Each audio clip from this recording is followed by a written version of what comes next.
Soal gaya hidup Olivia Natania, Farhad Abbas sentil cara didik Nia Daniati, terlalu manjakan anak. Olivia Natania, anak Nia Daniati saat ini mendekam di tahanan Polda Metro Jaya.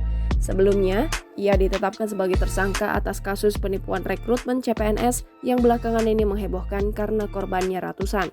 Namun, kasus tersebut bukan satu-satunya kasus penipuan yang pernah menyeret nama Olivia Natania. Terkait kelakuan mantan anak sambungnya itu, Farhad Abbas tak segan-segan mengungkit cara didik mantan istrinya Nia Daniati. Menurut Farhad Abbas, Nia Daniati merupakan sosok ibu yang terlalu memanjakan buah hatinya. Gaya hidup tersebut pun kemudian terbawa hingga Olivia Natania beranjak dewasa.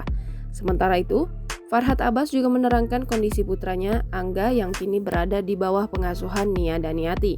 Seperti diketahui, putri Nia Daniati, Olivia Natania, ditetapkan sebagai tersangka kasus penipuan CPNS. Di tengah kasus hukum yang menjerat Olivia Natania, Farhad Abbas pun muncul untuk membantu putri Nia Daniati, mantan istrinya. Jangan lupa subscribe, share, komen, dan like ya!